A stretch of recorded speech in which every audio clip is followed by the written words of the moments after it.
Bom dia, pessoal. Tudo bem com vocês? Espero que todos estejam bem. Vamos dar continuidade à nossa aula teórica, né? Hoje nós iremos falar sobre o cateterismo vesical, mas aí eu vou fazer uma revisão rapidamente da anatomia, né? Do sistema urinário para que nós possamos, para que vocês possam entender todo o procedimento. Nós temos aqui, gente, a composição do nosso sistema, né, urinário, sistema anatômico urinário. E ele tem, né, cada estrutura do sistema urinário, ele tem as suas determinadas funções. Então, começando pela composição do sistema, nós temos dois rins, dois ureteres, né, nós temos uma bexiga e nós temos uma uretra. Cada estrutura dessa, ela tem a sua determinada função dentro do sistema urinário. Os rins, por exemplo, eles removem resíduos do sangue para formar a urina, tá? Então, quem produz a urina dentro do sistema urinário são os rins. Já os ureteres, eles têm a função de transportar a urina dos rins até a bexiga. Então, a única função dos ureteres é que o xixi passe dos rins para a bexiga, tá, gente? Já a bexiga, ela tem uma função importantíssima que é armazenar temporariamente a urina. Então, no momento em que a gente sente a vontade de urinar, a bexiga vai contrair, expulsando-a pelo corpo. E ela vai sair do nosso corpo, ou seja, então ela vai sair da bexiga para o meio externo através da uretra, tá, gente? Lembrando que a uretra, tanto as mulheres quanto os homens têm. É claro que, de acordo com o sexo biológico, por conta da estrutura da genitália, ela pode ser um pouco diferente, tá? Então, por exemplo, a uretra nos homens, elas são muito mais compridas por conta do comprimento do pênis. Então, a uretra masculina, ela chega em torno de até 20 centímetros de comprimento. Já na mulher, a sua estrutura é bem menor em relação ao comprimento, até porque a mulher ela não tem o comprimento do pênis, né? Então, na mulher, a uretra fica em torno de 4 a 5 centímetros de comprimento, que inclusive é um fator determinante, né, em quadros de infecções recorrentes nas mulheres. Primeiro, a uretra ser mais curta, então ficar muito mais próximo da bexiga e frequentemente ela apresentar cistite, né, que é a inflamação da bexiga, ou até mesmo a uretrite, que é a inflamação da uretra. E também a questão anatômica de o órgão genital feminino estar muito próximo do ânus também, tá, gente? Então, o cateterismo, ele vem com o objetivo de ser introduzido uma sonda, tá? E lembrando que essa sonda ela é estéreo, porque o sistema urinário é um sistema estéreo. Essa sonda ela pode ser de polietileno ou de borracha, tá? Então ela vai entrar eh, pela uretra até chegar na bexiga, né? Dependendo do tipo da sonda, ou ela fica por um período prolongado, ou ela vai ser introduzida somente para alívio no momento, tá? Então depende muito de qual é o fator que o paciente está utilizando. A sonda, ela acaba proporcionando um fluxo de urina contínuo, tá? Então, os pacientes não precisam controlar a relação da micção, né? E muitas das vezes os pacientes que utilizam é porque tem algum problema urinário, tá? Que pode ser, inclusive, o problema de controlar ou até mesmo de realizar a urina naturalmente. E o cateterismo também, ele vem com uma finalidade muito importante, principalmente quando nós falamos de pacientes, né, pacientes graves que estão dentro da UTI. Então, ele é utilizado para avaliar o débito urinário, ou seja, a quantidade de urina que o paciente perde, e com isso a gente poder também fazer uma avaliação sobre a hemodinâmica, né, se o paciente houve ou está prestes a ter uma instabilidade hemodinâmica. Aí que, através dessa imagem, a gente consegue visualizar, de acordo com a anatomia do sistema genital, a gente consegue ver, né, como fica normalmente a sonda acomodada dentro do meato uretral até a chegada da bexiga. Nós temos aqui na figura do lado esquerdo a genitália de uma mulher e do lado direito, né, o masculino. E aí, através do número, vocês podem acompanhar o nome das estruturas que compõem aí. Nós temos dois tipos de sondas, tá, gente? Elas podem ser chamadas de sonda ou catéteres. Quando eu falo de uma sonda de alívio, eu estou falando de uma sonda que ela não vai ficar muito tempo lá no cliente. Ela vai ser utilizada somente ou para uma coleta de urina estéril ou para esvaziar a bexiga por uma retenção urinária. Inclusive, é muito comum, gente, essa retenção urinária em paciente de pós-operatório, por conta do efeito da anestesia, né? E aí, como a bexiga do paciente ele é muito curtinha, muito pequena, é um músculo muito pequeno, acaba que ele demora para retornar ali a sua função. E aí a gente acaba tendo a necessidade, o paciente acaba tendo a necessidade de utilizar uma sonda de alívio. Ele também pode ser conhecido como catéter de Nelaton, por conta do material dele mesmo, tá? Já de demora, nós temos então a sonda de demora. Ela é usada quando o catéter fica por muito tempo. Então, o paciente ele vai ficar por dias, né, até meses, acamado e ele necessita, ou por outro fator, e ele vai ficar preso dentro da bexiga através de um balão que tem na ponta dessa sonda. Mais para frente eu vou mostrar para vocês, tá? Então, ele é chamado de catéter de Fowler. Lembrando que elas vão variar de modelo e material, tá? De acordo com o tipo da sondagem. Como eu disse para vocês, elas podem ser ou de alívio ou de demora. E para as sondagens de alívio, gente, as mais utilizadas são as de Nelaton. E para as sondagens de demora, né, nós temos as mais usadas, que são as de 2 vias, que é chamada de catéter de Fowler, e a de 3 vias, que é normalmente utilizada para lavagem vesical, que é o catéter de Owen. Deixa eu ver se eu acho aqui. Não, deixa eu voltar. Ai, deixa eu voltar. Depois eu mostro para vocês a diferença, tá, gente? Porque nós temos o catéter de Owen e o catéter de Fowler. Todos os dois são catéter de demora. Só que o de Fowler ele tem 2 vias e o de Owen tem 3. Quando chegar o momento, eu vou dar uma relembrada para vocês que eu tenho certeza que está aqui dentro do material, tá? Então, nós temos aqui o cateterismo vesical de alívio. Ele é um catéter reto de uso único, então a gente usa e descarta logo após o seu uso. Ele fica por um período suficiente somente para drenar a urina que está na bexiga. Após a gente drenar, ele vai ser retirado e descartado juntamente com a amostra. Isso se a amostra, é claro, não for para exame, tá, gente? Nós podemos utilizar o catéter vesical de alívio também para coletar um exame de urina estéril, ou seja, direto da bexiga. Então, ela não entra pela uretra e nem se contamina, né? Esse tipo de cateterismo ele pode ser repetido quando necessário, só que, né, sempre tem um porém. O uso repetido dele acaba aumentando o risco de trauma, né, lesões ali na uretra, e outra, de infecção, porque eu estou falando de uma via estéril, onde eu estou fazendo um procedimento muito invasivo. E com isso, quando a gente caracteriza como um procedimento invasivo, a gente caracteriza como um procedimento que traz riscos de infecção para o paciente. Nós temos várias numerações, ou seja, vários tamanhos, de 8 a 12, né? Tem inclusive maiores. A indicação para o cateterismo de alívio normalmente é quando o paciente apresenta uma retenção urinária, ou seja, quando ele não consegue urinar, ou quando a gente precisa de uma amostra de urina estéril, tá? A gente não pode deixar a urina passar pelo meato uretral, porque quando ele passa pela uretra, ele se contamina muito. Então, o médico pode solicitar uma coleta estéril, tá, gente? Lembrando que esse procedimento ele é privativo do enfermeiro. Somente o enfermeiro pode fazer o cateterismo vesical, tá? O cateterismo intermitente, que é chamado quando a gente usa a sonda de alívio para fazer em alguns horários pré-estabelecidos, né? Então, por exemplo, a cada 6 horas, principalmente paciente de bexiga neurogênica. Inclusive, eu costumo dar o exemplo da minha filha. Minha filha tem a bexiga neurogênica, né? E o tratamento dela é baseado em sondagens de alívio, onde o médico, né, a nefrologista prescreveu ser feita a sondagem a cada 4, 5 horas, né, ou a cada 5, 6 vezes ao dia, tá?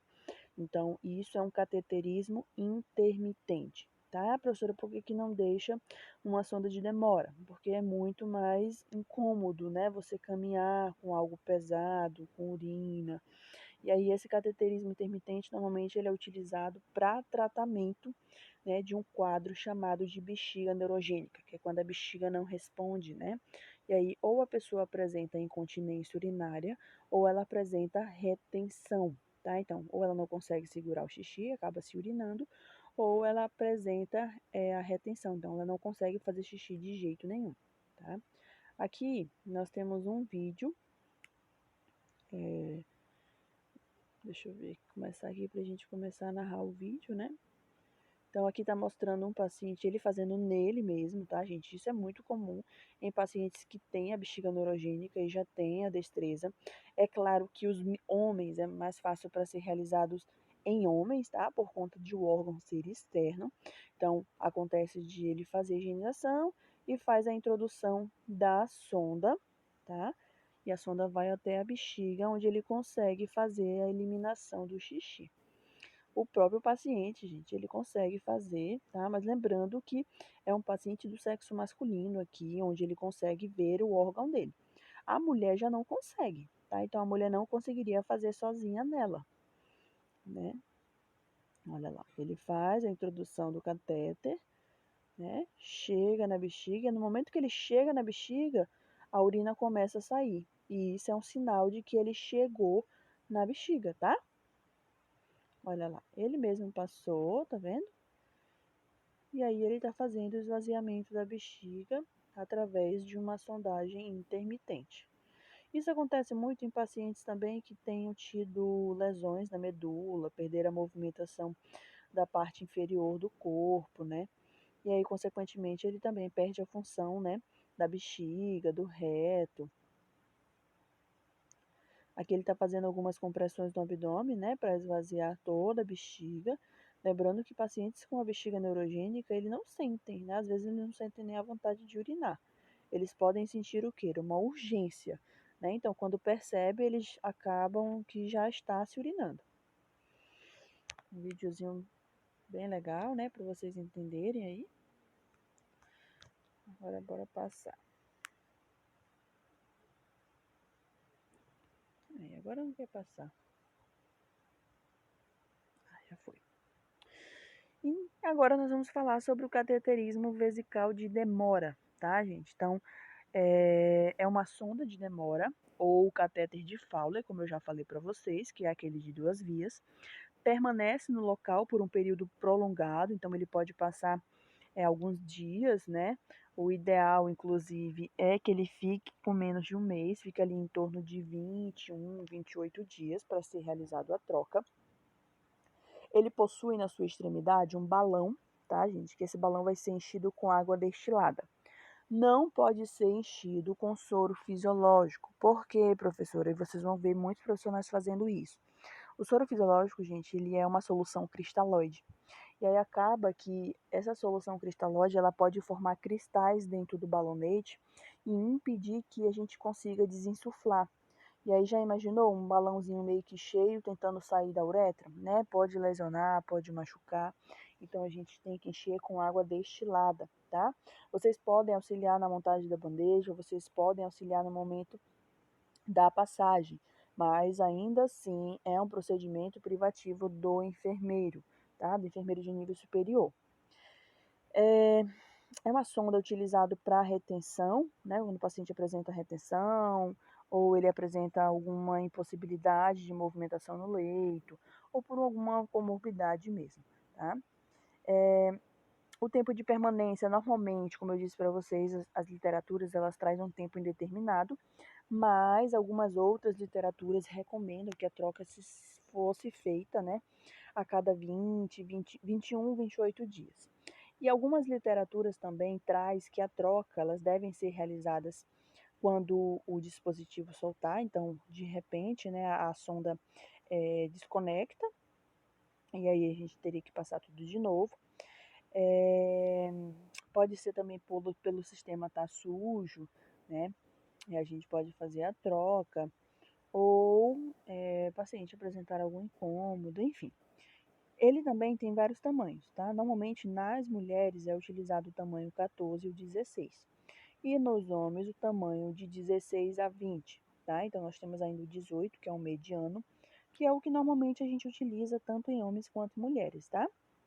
Ó, e aí a sonda de demora, ela fica acomodada assim na bexiga, vendo? Aqui é no homem, né?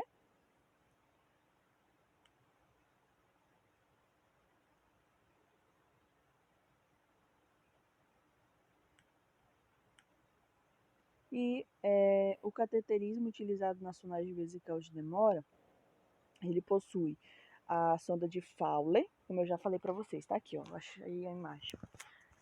A sonda de Fowler, gente, ela é de 2 vias, estão vendo? Ela tem 2 vias. Ela tem essa parte laranjinha aqui, que é para encher o balão, e a outra parte é para conectar na bolsa. Já o catéter de Owen, ele tem 3 vias, estão vendo aqui, ó?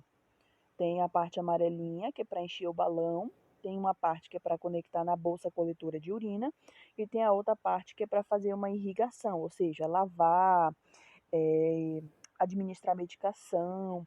Então, a gente pode utilizar essa via aí, tá? E aqui a gente consegue ver, inclusive, até um pouquinho melhor, e ele explicando, né, para que serve cada entrada e saída aí do catéter, que nós chamamos de luz, né? E aí, qual a finalidade da sondagem de Demora?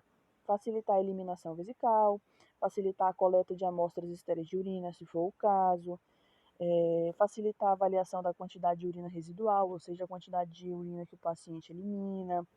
A gente consegue, inclusive, fazer o chamado balanço hídrico, tá, gente?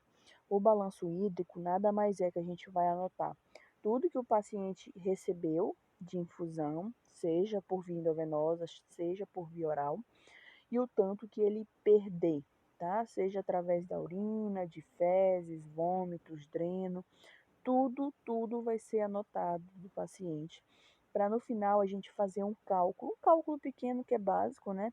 Para saber se esse balanço é positivo ou se esse balanço é negativo. Se o balanço for positivo, significa que as infusões, ou seja, o líquido que a gente administrou no paciente, foi maior que os líquidos perdidos, tá? Então, isso é um balanço positivo. Um balanço hídrico negativo é quando as perdas, ou seja, o que o paciente joga para fora do corpo, é muito maior do que ele recebe, tá? E isso não é bom. Assim como também o excesso de ganhos não é bom, tá, gente? Fornecer uma via para irrigação, se for o caso, né? Realizar controle indireto da função hemodinâmica, esvaziar a bexiga para procedimentos cirúrgicos ou até mesmo para fazer alguns exames diagnósticos e controlar sangramentos, tá, gente? As sondagens elas podem ser utilizadas como uma forma de contenção de sangramento. Existem alguns cuidados que a enfermagem precisa ter. Então, o cateterismo ele deve ser realizado quando absolutamente for necessário, tá? Até por conta do grande risco de infecção, que eu já citei para vocês, porque a sondagem ela é um procedimento invasivo, tá? E a enfermagem, né, ela tem os seus devidos cuidados. Então, quando o paciente estiver com retenção urinária, a gente precisa realizar algumas técnicas que levam à micção urinária, ou seja, antes de a gente passar a sonda, a gente vai tentar outros mecanismos, como, por exemplo, ligar a torneira, né, fazer compressas mornas, para ver se estimula a micção sem precisar fazer a sonda. Preciso transmitir atitudes calmas para o paciente, porque se você se apavora, né, tem profissional que às vezes não gosta de fazer, ou tem medo, não tem segurança, e aí acaba deixando o paciente super nervoso. Pode ser oferecido alguns medicamentos para alívio de dor, né? Lembrando que a sondagem, gente, ela não é uma coisa dolorosa, falar, ai meu Deus, que dor, vou morrer. Não, ela é desconfortável, né? Uma coisa sendo introduzida na sua uretra, a sensação que você tem é que você quer urinar e você não consegue, né? Atender prontamente a solicitação de um paciente para urinar, para evitar que ele retenha essa urina e proporcionar privacidade, claro, né? Você não vai ficar em cima do paciente falando, e aí, já terminou? Já fez? Né? Quer fazer agora? Então, favorecer uma posição mais adequada para o paciente, proporcionar estímulos que facilitem a micção, colocar bolsa de água morna, né? Que eu falei para vocês de outros métodos que a gente pode utilizar para ajudar no relaxamento muscular e na eliminação do xixi. E é claro que a sondagem tem complicações, tá, gente? Ela é sim benéfica quando necessário, mas ela também pode trazer uma série de complicações, como por exemplo, infecção urinária. Óbvio, né, gente? É um dispositivo, por mais que a técnica seja séptica, ainda assim pode haver a contaminação e iniciar um processo infeccioso. Pode causar hemorragias, por quê? Porque a gente vai que pode causar traumas, né? Introduzindo uma sonda maior que o canal uretral, né? Introduzir de forma errada, ou até mesmo se o paciente apresentar algumas doenças prévias, o paciente pode apresentar um quadro de hemorragia, né? E cálculos na bexiga, ou seja, devido à longa permanência da sonda, né, pode acabar se formando cristais ao redor da sonda, tá, gente? Isso não é legal, como eu falei para vocês, por isso que o balonete não pode ser preenchido com soro fisiológico, tá? Somente com água destilada. Ele pode também trazer a chamada bexiga neurogênica, então, pelo tempo muito prolongado de uso de sonda, a bexiga acaba perdendo a função muscular, né? E ficando flácida, que é o que acontece nos casos de bexiga neurogênica. Ou até mesmo devido a algum trauma tissular, né? Então, a fratura da medula, a fratura não, a secção da medula, entre outras complicações, pode levar a é isso, né? Quais são os materiais necessários? Avental estéreo, né? Se tiver, se não, o avental normal. Recomenda os EPIs básicos, né? Inclusive óculos de proteção. A luva estéreo, tá? A gente vai utilizar a luva estéreo e a gente também vai utilizar a luva de procedimento. A luva de procedimento a gente usa para fazer a higienização e a luva estéreo a gente usa para fazer o procedimento em si da passagem da sonda. Nós temos uma solução antisséptica aquosa, que normalmente a gente usa a clorexidina 2% ou a clorexidina 4%. Ela é um antisséptico muito bom, utilizado para higienização, né, da genitália, entre outras coisas. Nós temos a lidocaína, que ela tem uma função lubrificante. A sonda, é claro, né, se for o caso. Em algumas instituições e protocolos, eles citam o kit de cateterismo, que vem uma cúpula, vem os campos estéreo para fazer a delimitação, gás estéreo e vem uma pinça de coche, tá, gente? Mas olha, Suizão aqui de Roraima não tem isso, né? A gente usa o quê? A gente usa o pacote da luva como campo estéreo, a gente usa gás no próprio pacote, umedece com o degermante e faz com a mãozona mesmo. Tem esse negócio de pinça não, tá? Mas em alguns casos vocês podem encontrar o kit bonitinho assim como mostra. Seringa de 20 ml a gente faz para encher o balonete. A bolsa coletora, tá, gente? Que é onde o xixi vai ser armazenado. A água destilada, normalmente a gente usa 2 ampolhinhas de 10 ml, tá? Para encher o balonete a gente usa de 15 a 20 ml de água destilada. O micropore é mais para fixação do catéter na coxa, sabe? Para não ficar tracionando, puxando e nem arrastando no chão, tá, gente? A bolsa coletora ela não pode nem se arrastar no chão e nem ficar acima do nível da bexiga, tá? Porque pode retornar xixi para dentro da bexiga e o xixi que já está dentro do sistema está contaminado. Lençóis descartáveis, se for o caso de fazer a troca ou o banho, o biombo, se necessário, para manter a privacidade do paciente. Aqui nós temos um vídeo explicativo muito legal, né? Esse vídeo ele traz a propaganda de uma marca, de uma sonda, né? Ela está explicando aí. Isso aqui é a sondagem é no paciente real, do sexo masculino. Né? Ela mostra todo o material, ó, xilocaína em gel, a água destilada para encher o balonete.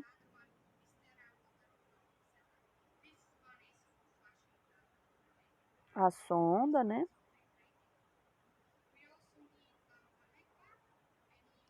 A bolsa coletora para conectar a sonda, ela está mostrando.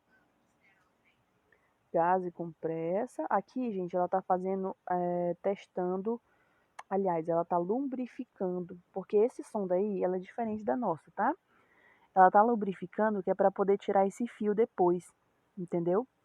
Então, ela lubrifica todo o sistema para depois ela conseguir tirar esse fio sem puxar a sonda. Vocês vão ver. Ó, tá fazendo a higienização, é um paciente do sexo masculino. Aqui, no caso, ela usou um campo estéreo, ó, para delimitar o local, né? Que era o correto.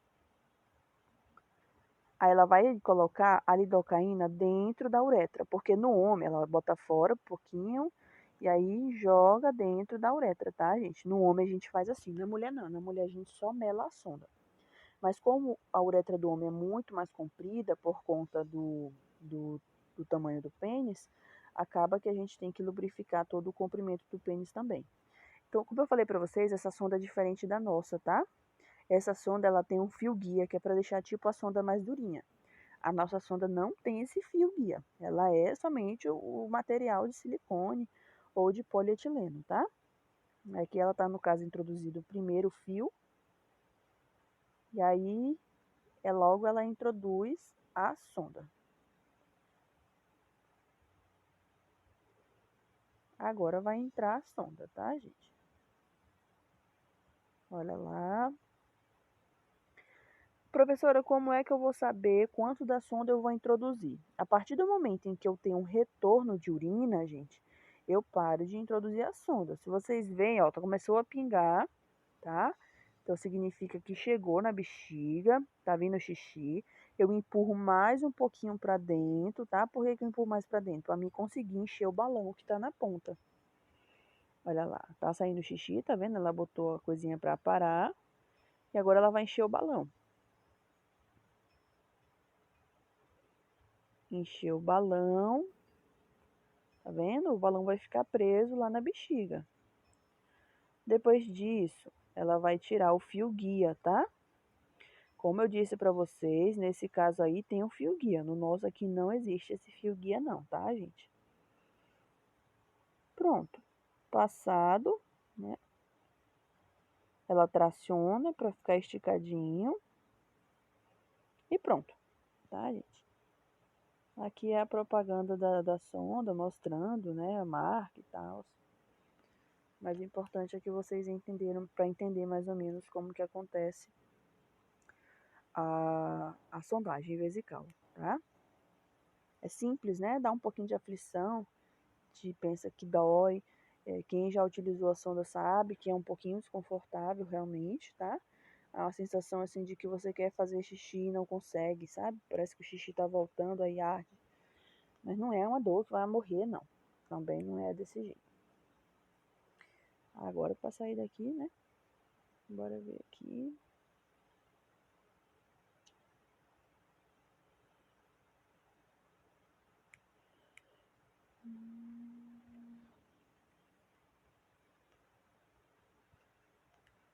Eita, bora.